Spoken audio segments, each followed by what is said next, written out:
మరి గడిచిన 6 సంవత్సరాలుగా మనం ఈ కాపునాడు కార్తీక వన సమారాధన నిర్వహిస్తున్నాం. అలాగే ఏదో ఏడాదికి ఒకసారి వన సమారాధన నిర్వహించడం కాకుండా ప్రతి నెల కూడా మనం సామాజిక సేవా కార్యక్రమాలు చేపడుతున్నాం. అది చాలామంది నగరంలో ఉన్న మన కాపు సామాజిక వర్గీయులకు నాయకులకు అందరికి కూడా తెలిసిన విషయం. ప్రతిదీ కూడా మన దగ్గర రికార్డు ఉంది. ప్రతి నెల కూడా ఏదో సేవా కార్యక్రమం సమాజానికి ఉపయోగపడేలాగా, కులానికి ఉపయోగపడేలా కార్యక్రమాలు చేస్తున్నాం. అలాగే ఇందాకే చెప్పాను నేను, మరి రాజమండ్రిలో కాపు సామాజిక వర్గానికి మన కార్యవర్గం ఆధ్వర్యంలో 30 సెంట్ల స్థలం కూడా సాధించడం జరిగింది మన ప్రజాప్రతినిధులు అందరి సహకారంతో. ఆ విషయంలో ఇందాక అన్నగారు జస్టిరెడ్డి బలరామనాయుడు గారు కూడా చెప్పారు. ఇదే విధంగా చేసుకుంటూ ముందుకు వెళ్తామని తెలియజేసుకుంటూ, మరి కార్యాలయం దేవిచౌక్లో ఉంది. గత 6 సంవత్సరాలుగా దేవిచౌక్లో కార్యాలయం నడుపుతున్నాం. అలాగే ఈ నెలాఖరున ఇదైతే ఈ కాపునాడు ఉందో, ఈ కాపునాడు ప్రస్థానం మొదలై 50 సంవత్సరాలు అయ్యింది. ఈ నెల 30వ తారీఖున, నవంబర్ 30వ తారీఖున విజయవాడలో కాపునాడు జాతీయ అధ్యక్షులు గాళ్ళ సుబ్రహ్మణ్యం గారి ఆధ్వర్యంలో మరి భారీ బహిరంగ సభ విజయవాడలో నిర్వహిస్తున్నారు. దానికి మన అందరం కూడా వెళ్ళాలి. అలాగే ఈ కార్యక్రమాలు ఇంత శ్రమపడి చేస్తున్నందుకు మీరందరూ కూడా మీ సహాయ సహకారాలు అందించాలని కోరుకుంటూ, మరి అలాగే మన రాజమండ్రిలో మరి సేవా కార్యక్రమాలు చేస్తున్న వారిలో మరి మన పంతం సత్యనారాయణ చారిటబుల్ ట్రస్ట్ ఆధ్వర్యంలో కూడా ఎన్నో సేవా కార్యక్రమాలు జరుగుతున్నాయి. ఇక్కడ వచ్చిన వారందరూ కూడా భోజనాలు చేసి వేదిక వద్దకు వస్తే మరి ఆటల పోటీలు మొదలవుతాయి. ప్రజాప్రతినిధులు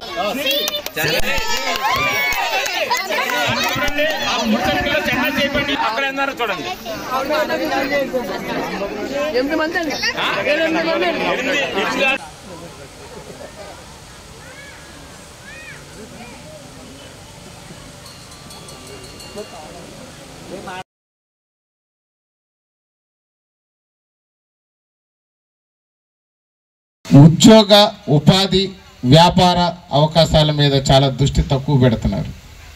చాలామంది యువత ఖాళీగా మిగిలిపోతున్నారు. పూర్వార్జితాలు, తల్లి తండ్రి తాతల నుండి సంక్రమించిన ఆస్తి ఏదైతే ఉందో అది అనుభవిస్తూ చాలామంది ఖాళీగా ఉండిపోతున్నటువంటి పరిస్థితి ఉంది. విద్యలోని చాలామంది డ్రాప్ అవుటర్స్ చూస్తే కాపు కులంలో ఉంటున్నారు. అంటే నా ఉద్దేశం కాపులను విమర్శించడం కాదు. కాపు బిడ్డలందరూ కూడా ఒక్కసారి ఆత్మ పరిశీలన చేసుకోవాలి.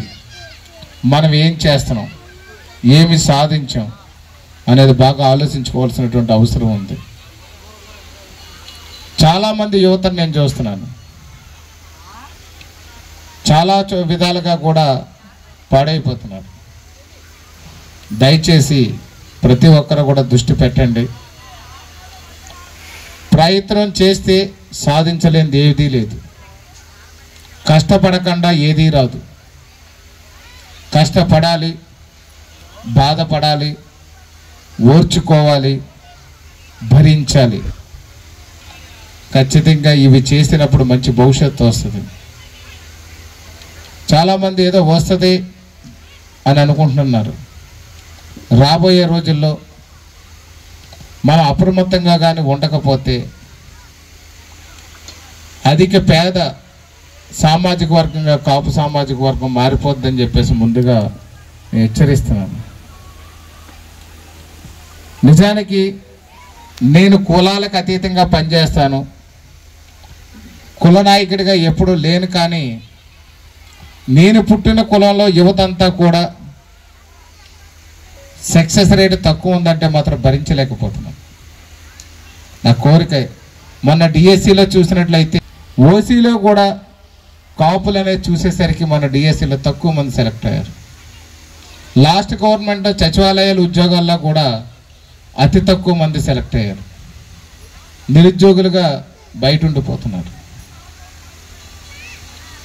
ఇంకా పెద్దవాళ్ళు కూడా ఆడబిడ్డల్ని చదివించడంలో, ఉద్యోగాలకు పంపించడంలో కూడా మన ప్రాంతం ఇంకా వెనకబడి ఉంది. కాపు సామాజిక వర్గంలో ఎందుకులే ఉద్యోగం, పెళ్లి చేసి అత్తగారింటికి పంపించేస్తే ఏదో అవుతుందని అంటే తన కాళ్ళ మీద తన నిలబడే పరిస్థితి లేకుండా మనమే ఇంకా చేస్తున్నాం. దయచేసి అందరూ కూడా ఆలోచించండి. ఒక్క మనిషి తలుచుకుంటే